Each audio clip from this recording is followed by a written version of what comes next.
Hello everyone, welcome to commerce lectures. I am Neha.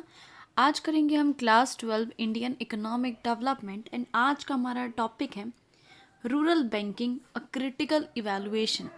यानी rural banking के अभी तक हम पॉजिटिव पॉइंट्स पढ़ते आ रहे थे, अब हम कुछ नेगेटिव पॉइंट्स भी पढ़ने वाले हैं।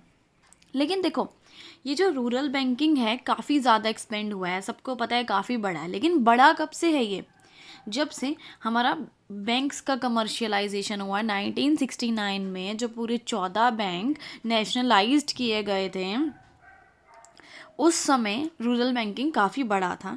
या फिर हम बोल सकते हैं जब नाबार्ड आया था, ठीक है, नाबार्ड को सेटअप किया गया था, उसके बाद से जो है रूरल बैंकिंग में काफ़ी सुधार आए हैं।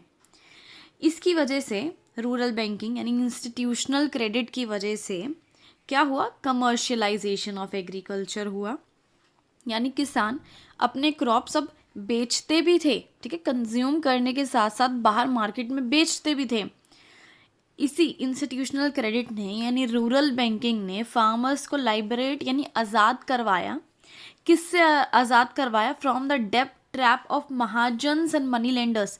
यानी ये जो सेठ लोग हुआ करते थे गांव में, किसान इन लोगों से पैसा ब्याज पे उठाया करते थे, बहुत ज़्यादा ब्याज पे ये पैसा दिया करते थे। तो इन सब से पीछा छुड़वाने वाला कौन है? या रूरल बैंकिंग। लेकिन हाँ, ठीक है, फ़ायदे हैं इसके, लेकिन कुछ डेफिशिएंसीज भी हैं, कुछ नेगेटिव पॉइंट्स भी हैं रूरल बैंकिंग के, जो आज इस वीडियो में हम करने वाले हैं। क्या है वो डेफिशिएंसीज, आज हम देखते हैं।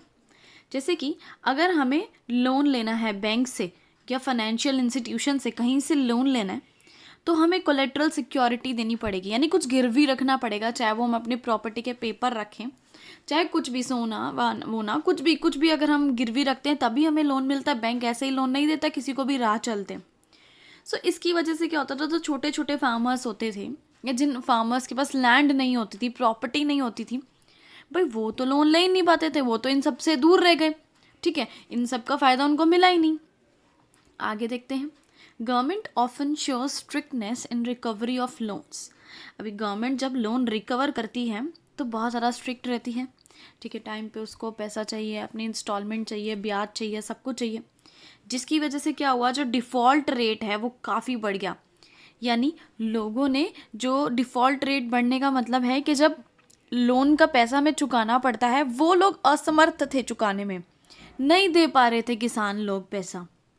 आगे देखते हैं। नेक्स्ट है, sources of institutional finance are inadequate to meet the requirements of agricultural credit. यानी एग्रीकल्चरल क्रेडिट यानी लोन की डिमांड बहुत ज़्यादा थी, लेकिन हमारे पास ऐसी जगहें जहाँ से हमें पैसा मिले वो इनएडिक्वेट यानी कमी थी। यानी पैसे की तो कमी पड़ रही थी इन इंस्टीट्यूशंस के पास, लेकिन हमारी जो डिमांड थी क्रेडिट की वो बहुत ज़्यादा थी, कि पूरी नहीं कर पा रहे थे। आगे देखते हैं। Commercial banks have failed to develop the habit of thrift.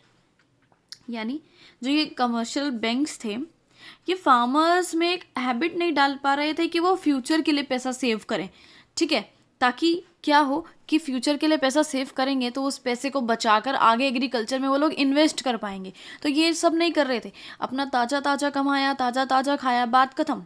तो ये काफ़ी सारी डेफिशिएंसीज थी रूरल बैंकिंग में, जो कि हमने इस वीडियो में करी है। इससे वीडियो खत्म हुआ। Thanks for watching this video. Please like, share and subscribe.